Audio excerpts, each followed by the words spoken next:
So today I was going over a few of the chapters in my book, and I discovered this, I didn't discover, but I found this one chapter that I hadn't really read much into, and it was basically scribal instructions and traditions that were written down for training scribes and stuff like that, just written for posterity. And so some of them are very interesting. So there is advice to the youthful scribe. There is a prayer to Thoth for skill in writing, which I thought was interesting. Is there another one?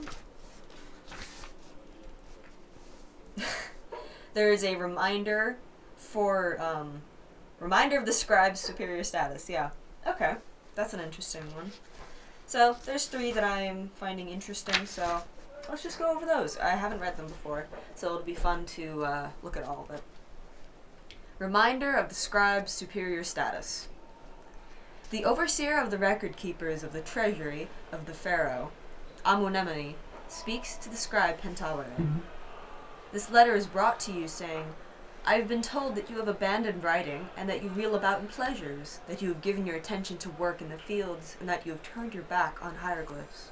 Do you not remember the condition of the field hand in the face of the registration of the harvest tax, the snake having taken away half of the grain, and hippopotamus having eaten the remainder?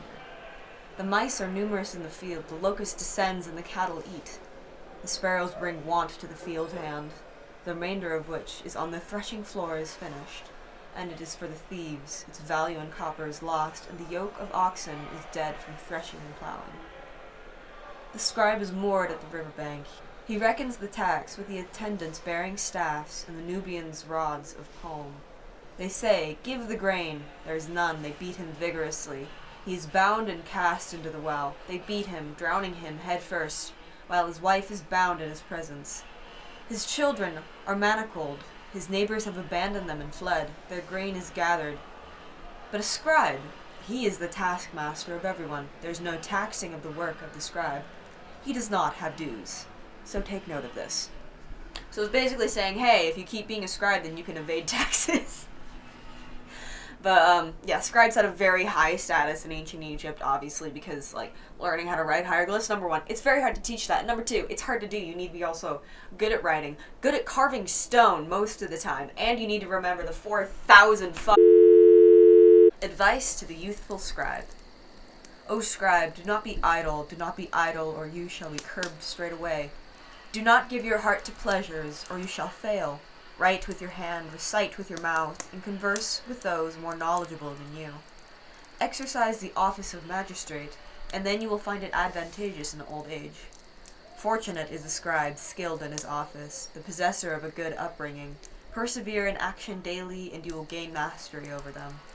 Do not spend a day of idleness, or you shall be beaten. The youth has a back, and he hearkens to the beating of him. Pay attention, hearken to what I have said. You will find it advantageous. One teaches apes to dance, and one tames horses. One can place a kite in a nest, and a falcon can be caught by the wings. Persevere in conversation. Do not be idle. Write. Do not feel a distaste. So just a little bit of advice to the younger people learning how to be a scribe. And here's the last one, which is a prayer to Thoth, or Jehudi, for skill in writing. Those are all the same, if you don't know. Come to me, Thoth, O noble Ibis, O god who longs for moon, O dispatch rider be Ennead, the great one of Unu. Come to me that you may give advice and make me skillful in your office. Better is your profession than all professions. It makes men great. He who is skilled in it is found fit to exercise the office of magistrate.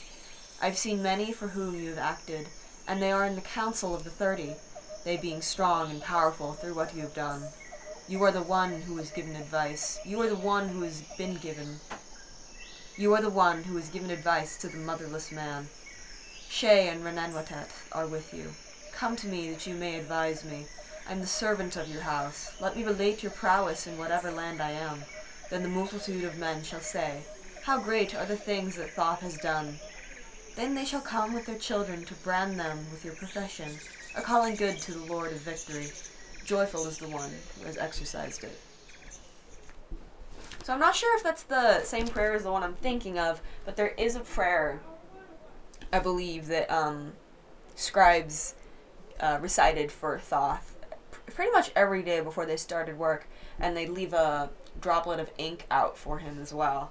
So if you're a big writer and you want to ask Thoth for help, you can do that. You can just recite that prayer and leave a drop of ink out, but that's only if you're like comedic or whatever. So yeah, those are the 3 stories. I found them kind of fun. They're not really stories.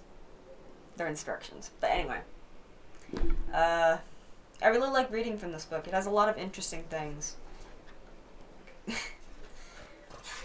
So yeah, that's fun.